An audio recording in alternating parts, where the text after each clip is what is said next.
Ensemble, ne cessons jamais d'apprendre. Je suis Gérard Pécou, président de Calimedia, agence digitale de solutions e-learning. Je vous accueille sur Never Stop Learning, un podcast qui vous fait rencontrer des acteurs de la formation entrepreneuriale et éducative d'aujourd'hui et de demain.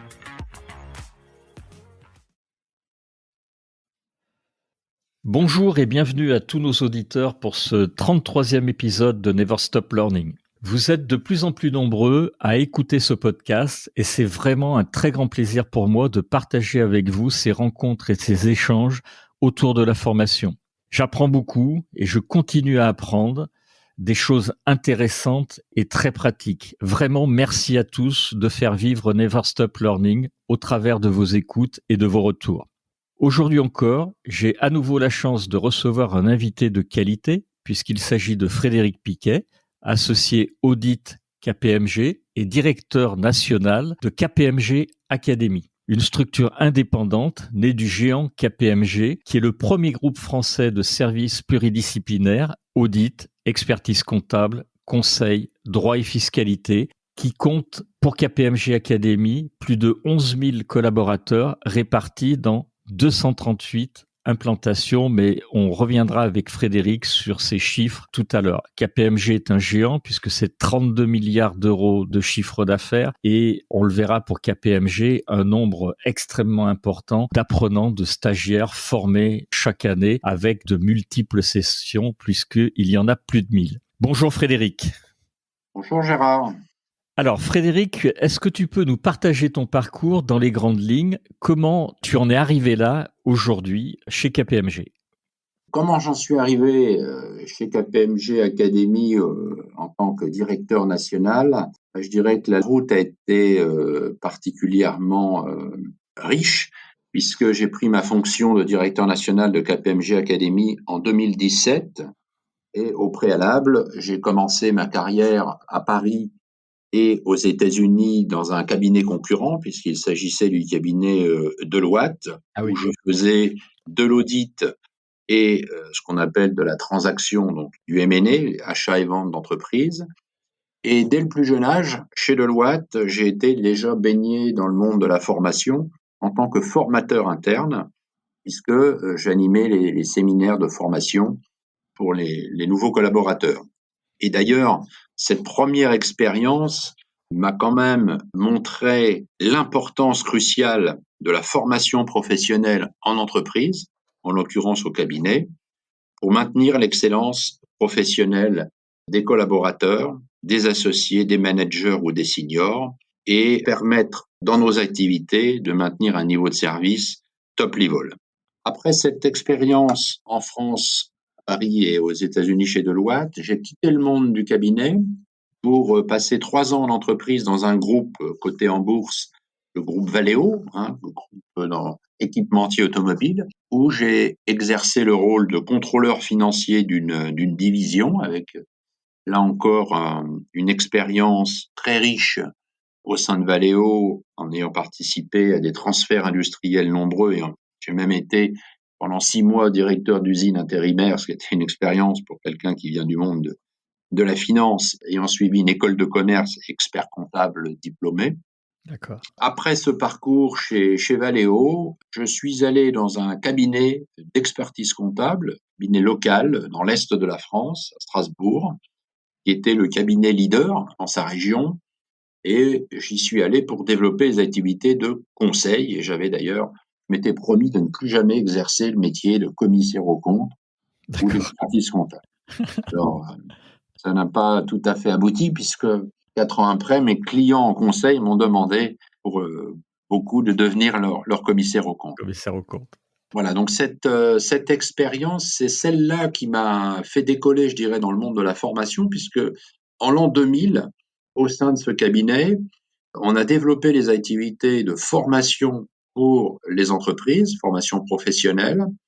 Pourquoi on s'est lancé à fond sur ce sujet-là? Puisque c'était l'époque, l'an 2000, rappelons-nous l'an 2000, c'est l'avènement de l'euro, c'est la construction de la monnaie unique, et après la monnaie unique, la construction d'un marché financier européen avec la mise en place de nouvelles normes, de nouvelles règles harmonisées au sein de l'Europe. Les normes comptables qu'on appelle aujourd'hui encore les normes IFRS, les normes référentielles comptables internationales, une mutation, des évolutions fortes en France dans les règles comptables à l'époque également. Et c'est là qu'on a lancé des parcours. Déjà à cette époque, on a lancé des parcours IFRS. Et puis on a créé un produit phare encore aujourd'hui chez KPMG. On avait créé en local qui s'appelait les cercles. J'y reviendrai un peu plus tard. Et donc à D'accord. cette époque, de 2000 à 2009, au sein du cabinet CEGEC, j'étais actif sur ces activités de formation à côté de mes activités professionnelles. Et en 2009, j'ai rejoint le cabinet KPMG. Alors c'est pas le fruit du hasard puisque mon cabinet qui s'appelait CEGEC faisait partie d'un réseau international RSM et le S de RSM voulait dire Salustro, qui est un cabinet d'audit de premier rang en France et qui avait lui-même rejoint KPMG en 2004. Et c'est comme ça que je suis chez KPMG depuis 2009 pour y exercer le métier de commissaire aux comptes, mais également en étant impliqué dans les activités de formation dans KPMG Academy. Pendant plusieurs années, membre du comité de veille de KPMG Academy au niveau national. Et en 2017, le directeur général de KPMG m'a proposé de prendre la direction nationale de KPMG Academy pour lui donner un second souffle et moderniser notre offre pour adresser les enjeux des entreprises à cette époque. Donc D'accord. voilà je dirais mon parcours et alors pourquoi m'être lancé à fond dans la formation? Parce que j'ai pu observer au travers de mon expérience professionnelle, en étant dans les entreprises tous les jours, un besoin accru de maintenir les compétences des gens, une accélération du monde qui nécessite, je dirais, pour les employés, pour les managers, de demeurer compétitifs et employables sur le marché. Et donc, vraiment, une fierté de proposer des formations qui permettent aux gens, de s'épanouir, d'évoluer professionnellement, voire de changer de métier, et puis qui permettent aux entreprises d'avoir une belle valeur ajoutée dans les sujets qui nous intéressent, pouvoir sécuriser leurs opérations, pouvoir être en conformité avec toutes les normes qui nous entourent, ou pouvoir être efficaces dans leur gestion fiscale, par exemple, ou dans le management de leurs équipes. Donc voilà en Alors, quelques mots mon parcours et pourquoi j'en suis arrivé là. merci Frédéric. On va y revenir longuement puisque j'ai pas mal de questions justement sur ce que tu appelles l'accélération du monde et la nécessité effectivement de se former maintenant tout au long de sa carrière professionnelle. On avait fait d'ailleurs deux très beaux épisodes à ce sujet avec Gilles Verrier qui était l'auteur de RH en 2030 et puis avec Pierre Monclos également qui nous en a parlé dans son podcast. Et on va y revenir avec toi. KPMG, c'est un académie, j'entends, c'est un acteur majeur du secteur. Est-ce que tu peux nous parler un peu plus de la vocation et de ce que vous faites concrètement chez KPMG? Parce que je voulais rappeler quelques chiffres. KPMG Academy, je parle sous ton contrôle, bien sûr, Frédéric, c'est 40 années d'expérience, 600 animateurs, 1200 sessions de formation par an, 10 000 apprenants formés chaque année sur 238 sites de formation. Donc, je suis pas sûr qu'il y ait beaucoup de sociétés ou d'organismes qui aient autant de cordes à leur arc. Tu peux nous en dire un peu plus là-dessus? Oui, bien sûr. Donc, KPMG Academy, comme on l'a déjà mentionné, c'est une filiale à 100% de KPMG, dédiée à la formation professionnelle. KPMG Academy ne fait que de la formation professionnelle pour les clients de KPMG, bien sûr, mais aussi pour toutes les entreprises qui souhaitent participer à nos séminaires.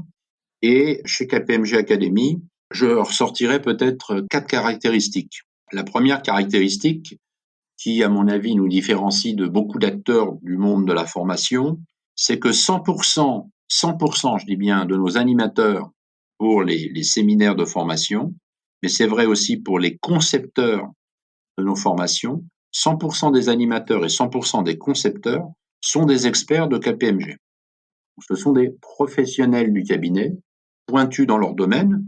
Ça peut être des avocats fiscalistes pour les formations fiscales, des avocats en droit social pour les formations plus orientées techniques sociales, mais aussi les experts de la cybersécurité ou des experts de la conformité quand on parle de la RGPD ou de Sapin 2 pour ne citer que ces exemples-là. D'accord. Deuxième caractéristique, et puis on a déjà parlé, Gérard, c'est cette capacité à couvrir le territoire national, puisqu'on a effectivement 238 bureaux chez KPMG. Alors, on ne fait pas de la formation dans les 238 bureaux, on va dire, alors j'ai même pas de statistiques précises, mais autour de 200 sites sur l'ensemble du territoire. Ça, c'est la deuxième chose. Et puis la troisième chose, et ça, c'est vraiment, je dirais, notre ADN, c'est de faire des formations utiles. Quand je dis formation utile, c'est de les rendre pratico-pratiques et de montrer aux apprenants comment ça se passe dans la vraie vie. Parce qu'on est quand même chez KPMG Academy sur des sujets assez techniques, puisque on propose en formation tout ce qu'on fait au cabinet. Donc, bien évidemment, on propose des formations dans tous les métiers de la comptabilité, dans tous les métiers de la gestion sociale et de la paye, dans tous les métiers du droit, notamment le droit fiscal, mais aussi social et droit des sociétés, mais des sujets également assez pointus sur lesquels on est en lead chez KPMG. Ça peut être des formations sur le contrôle interne, la conformité, alors que ça soit Sapin 2, le devoir de vigilance, mais également des domaines où on est en forte croissance, comme la cybersécurité ou tous les sujets qui touchent à la RSE. Donc ça, c'est vraiment la troisième caractéristique des formations utiles, pratico-pratiques.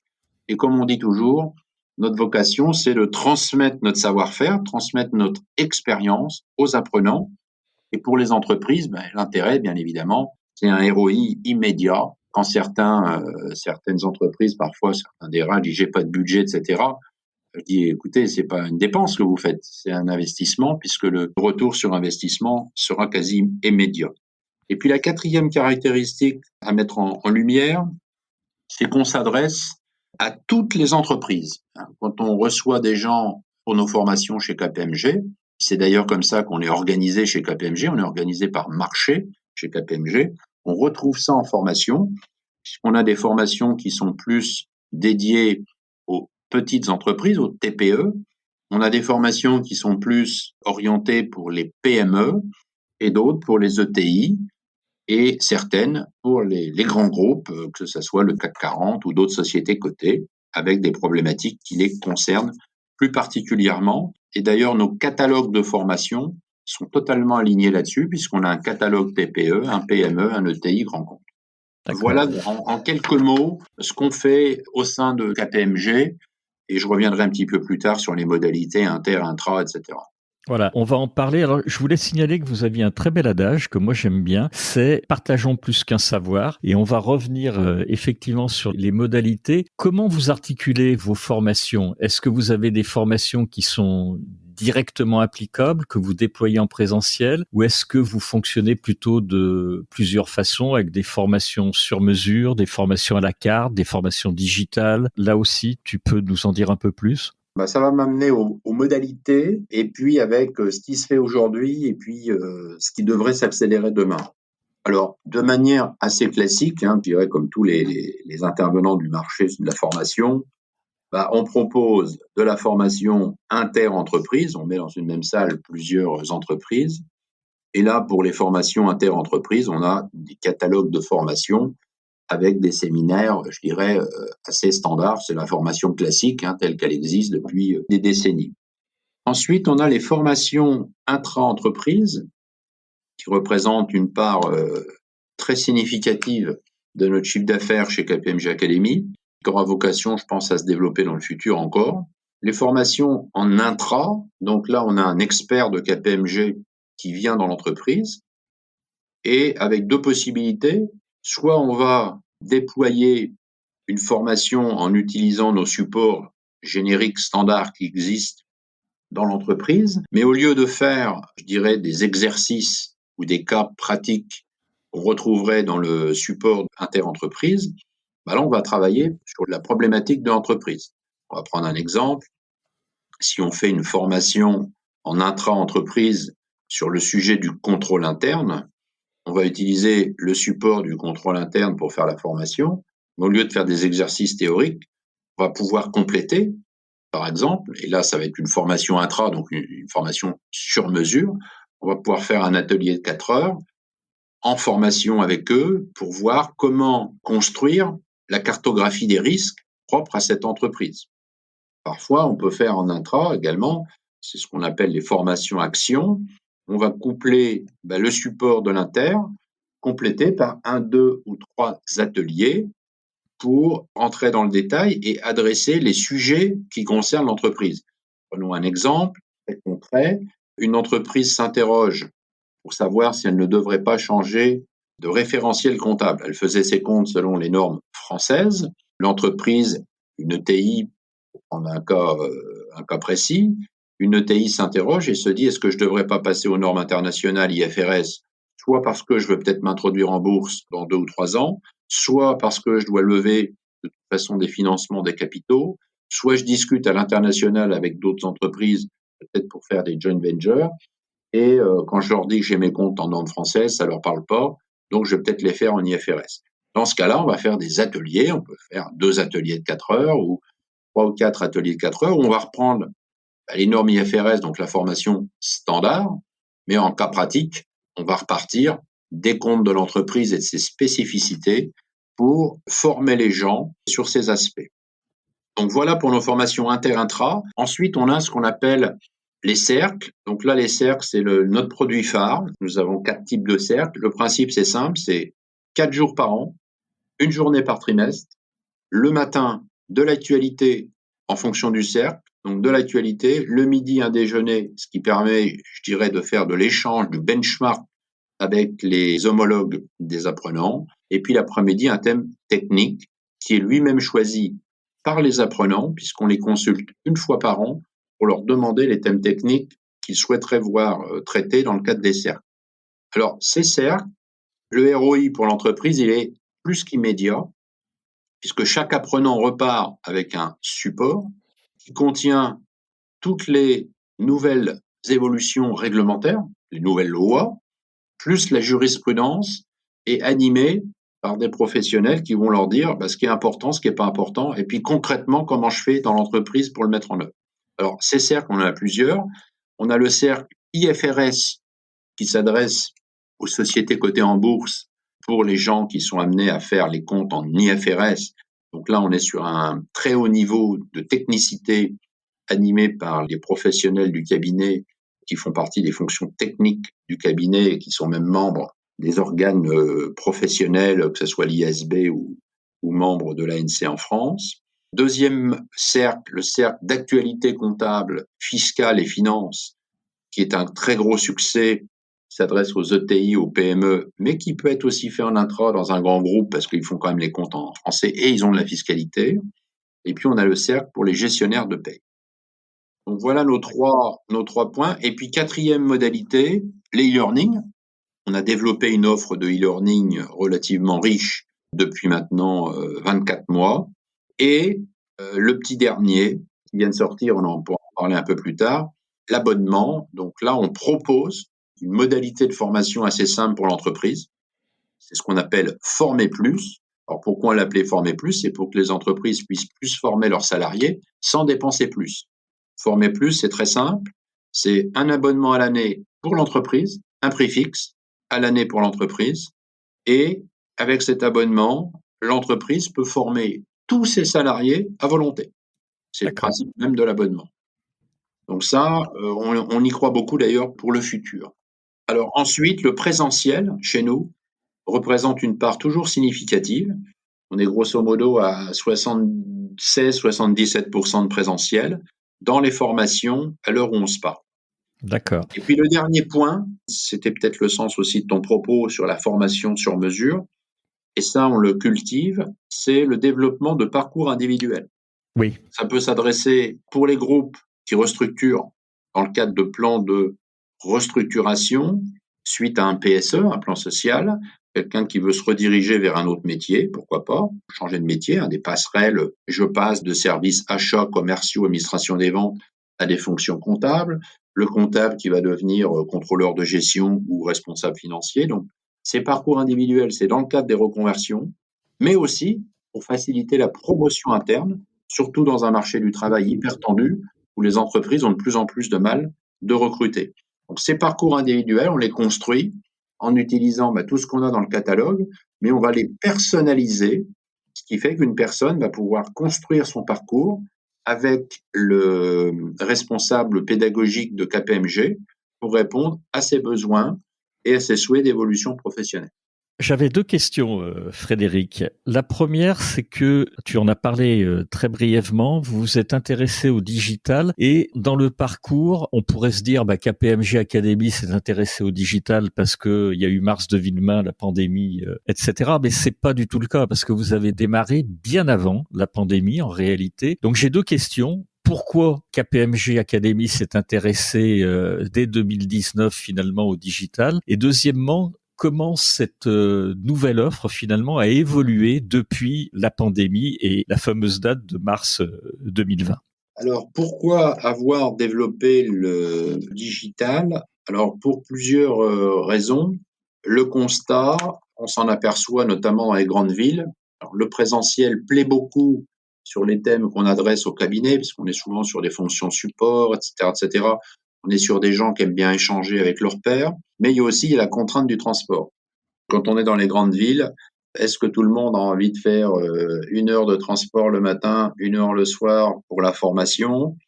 Il y a également, ça c'est un constat de marché, un souhait de mettre en œuvre des politiques RSE de plus en plus avancées dans les entreprises. Donc ça passe par la réduction des déplacements, ça passe par également la qualité de vie au travail. Donc c'est sûr que il peut être plus simple pour certaines personnes d'avoir un dosage entre le présentiel et le distanciel qui soit plus adapté. Et donc, c'est ce qui nous a motivés à anticiper ça. Effectivement, on a lancé ça avant la pandémie, avant le Covid. On avait un plan de développement, une trentaine d'e-learning commençait. Et justement, ces e-learning vont nous être utiles et sont utiles pour les fameux parcours individuels dont je parlais tout à l'heure. D'accord. Avec cette offre, je dirais, à la carte, on va pouvoir mettre bout à bout des morceaux d'e-learning, des e-learning, faire des séquences présentielles, je dirais, avec d'autres entreprises en interne, mettre un petit atelier de 4 heures en face à face au poste de travail ou 2 fois 2 heures, remettre un bout d'e-learning et remettre du présentiel. Donc, on va voir cette mixité. Ça, c'est la première raison qui nous a poussé à ça. La deuxième, c'est également la liberté de choix. C'est un peu la philosophie et c'est ce à quoi on veut aboutir chez KPMG Academy. On y est presque, mais on n'y est pas encore à 100%, mais presque. C'est qu'un client, s'il veut se former, notre souhait, c'est qu'il puisse avoir le choix entre le présentiel, la classe virtuelle, c'est-à-dire une formation à distance, où là, il y a un animateur ou plusieurs animateurs KPMG en direct, ou le e-learning pur, le e-learning ou la plateforme, où là, l'apprenant va pouvoir le faire à son rythme, quand il veut, le soir, le matin, le midi, le samedi, le dimanche, quand il veut, il peut se former quand il veut, au rythme qu'il veut, pour se former plus. On pense que ça devrait augmenter le volume de formation et bien sûr faciliter les évolutions professionnelles et l'employabilité. Donc voilà pourquoi on a développé ces e-learning et on va continuer de les développer dans le futur. D'accord. Et est-ce qu'il y a eu une accélération depuis mars 2020 ou est-ce que vous êtes dans une logique simplement de croissance naturelle? Tu as Alors, vu un effet de la pandémie sur alors, les... la pandémie, effectivement, depuis mars 2020, on peut quand même constater plusieurs choses.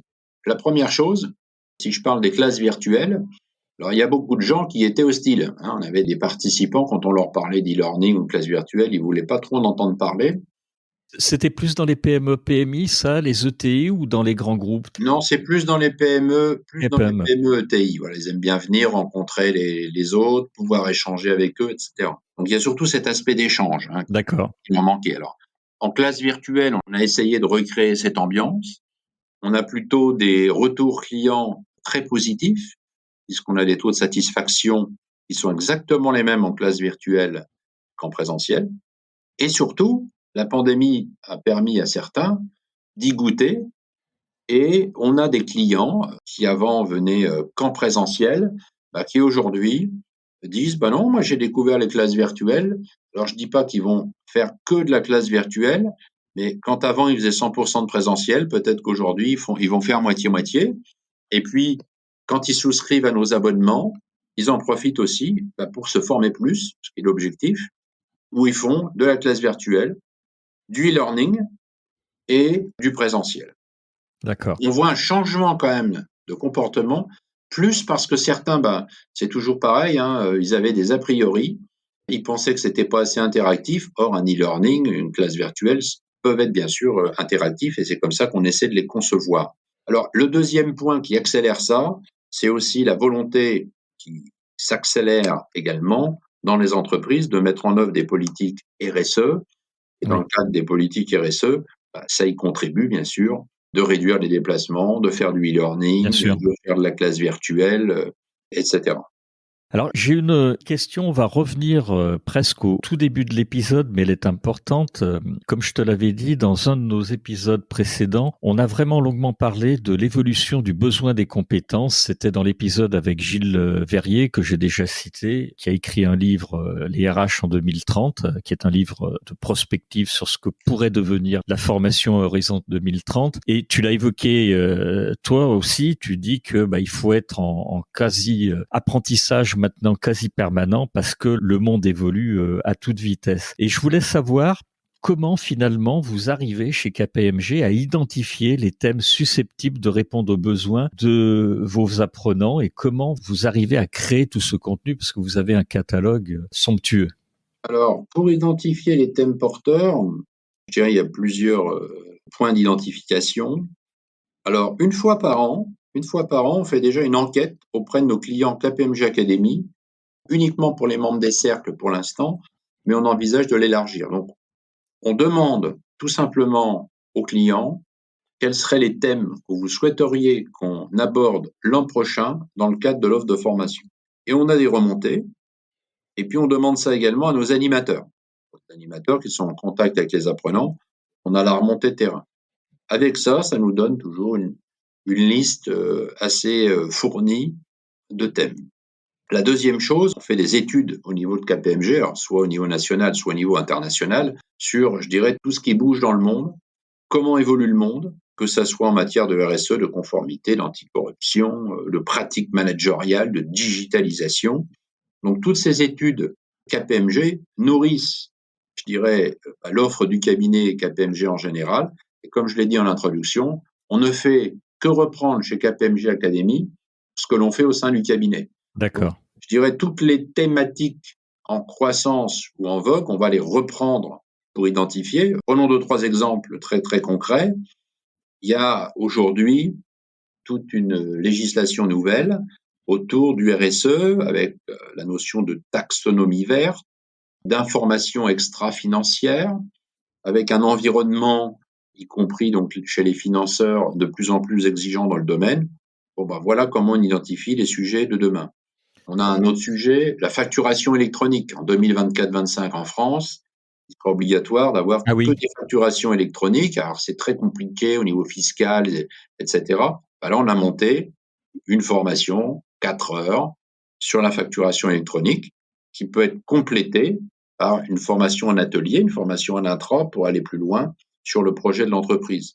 De la même manière, sur des sujets fiscaux, là, on va s'inspirer de nos équipes de veille au sein du cabinet, puisqu'on fait de la veille fiscale, de la veille juridique. Donc là, ça va nous permettre de mettre en avant ce qu'on appelle nos formations actualité et qui vont nourrir également nos cercles. Donc voilà comment on identifie les besoins et puis bien évidemment, au-delà de l'enquête avec les clients, les face-à-face qu'on peut faire avec les responsables formation, avec les RH ou les managers dans les entreprises. d'accord. C'est effectivement génial que vous ayez ce retour et que vous puissiez bénéficier des études KPMG. C'est un outil effectivement prospectif redoutable. Je m'interroge beaucoup en ce moment sur l'importance d'évaluer l'efficacité de la formation. Comment vous le faites ça chez KPMG? Aussi bien d'ailleurs en présentiel qu'en distanciel. Vous allez jusqu'à donner des certificats de formation KPMG Academy. Ça se passe comment? Alors, il y a deux questions dans la question. Oui, c'est vrai, comme La, d'habitude. la première, est-ce qu'on donne des certificats? Alors, on a lancé il y a maintenant 2 ans des parcours avec possibilité de certification. On a été assez surpris parce qu'il n'y a pas un engouement des entreprises dans ce domaine.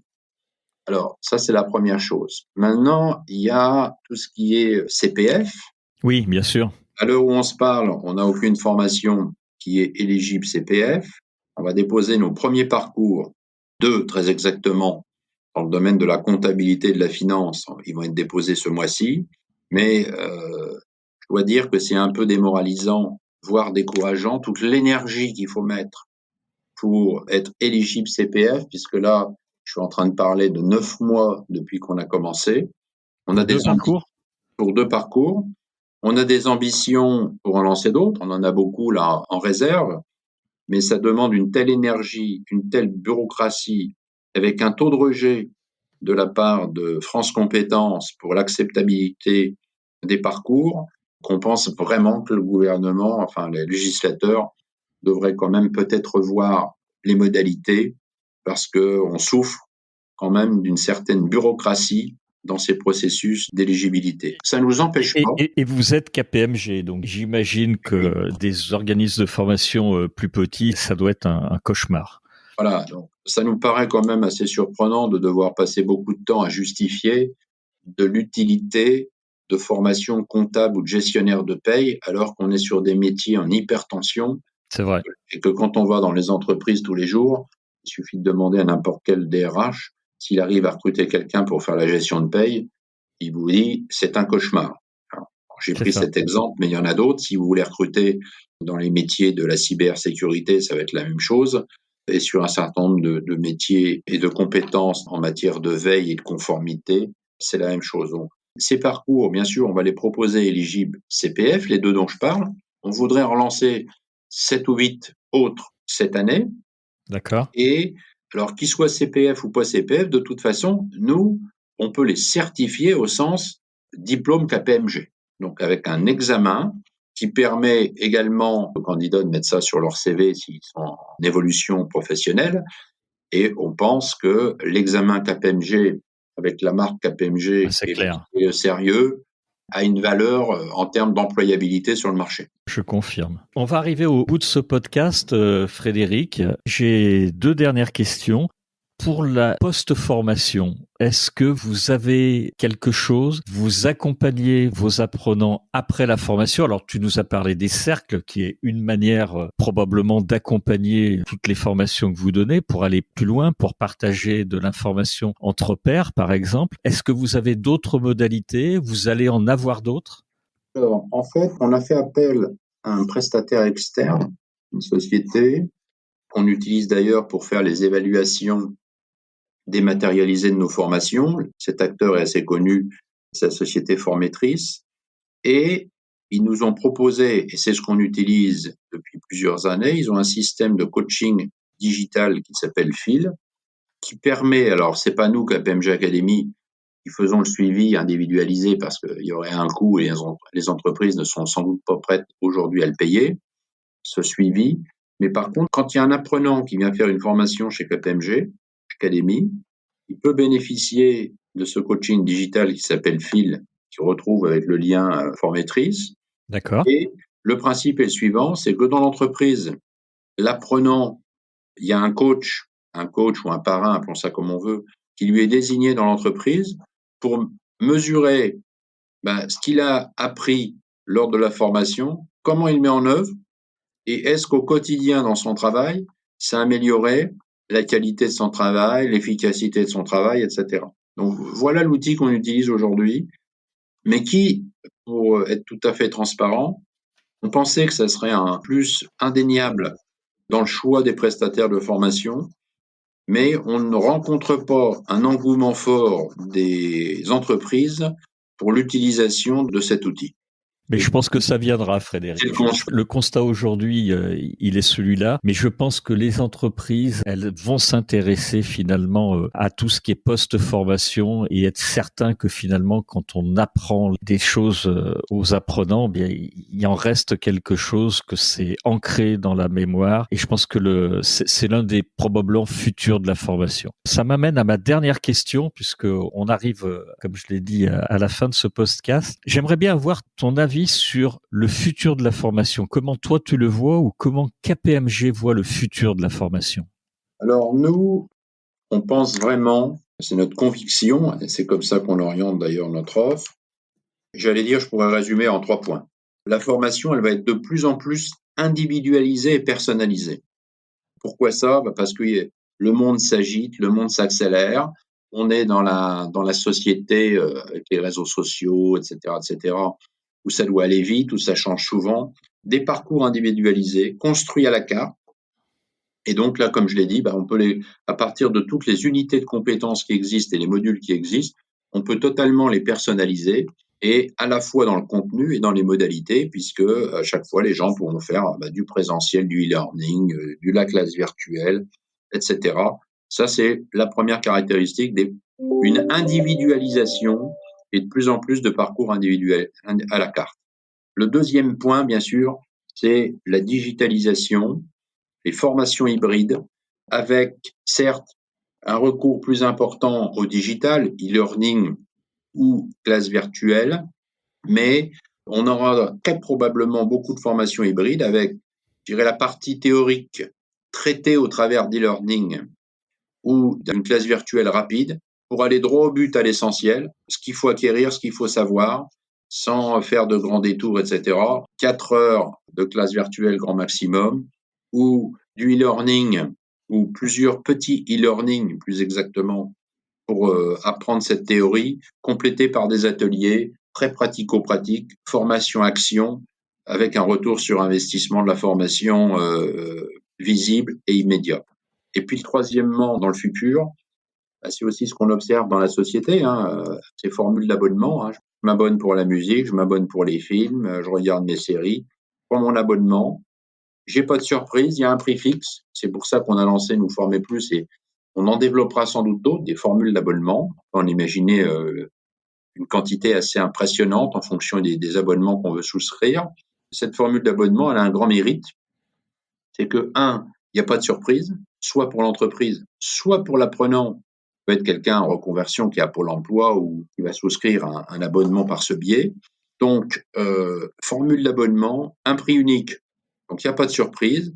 Et ça permet surtout de former plus de gens, plus longtemps, ce qui est une nécessité absolue dans le monde actuel, à la fois pour les entreprises, pour la rétention de leurs compétences, et également pour favoriser les évolutions internes, les promotions internes, et garantir l'employabilité des personnes, là encore dans une société où tout va toujours plus vite et où les besoins d'évolution et de formation ne feront que grandir dans les années à venir.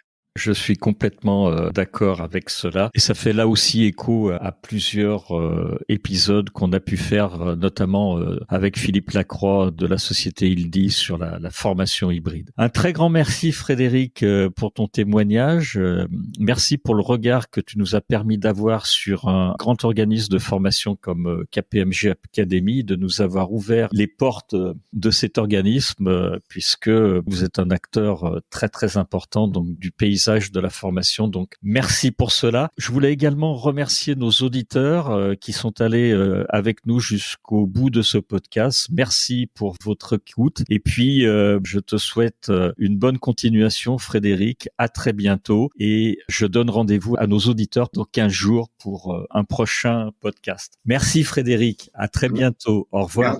Merci, Gérard. Merci pour cette invitation. Et puis, à très bientôt également, et au revoir à toutes et à tous.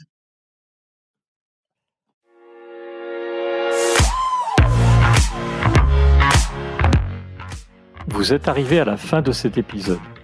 Je vous remercie pour votre écoute attentive.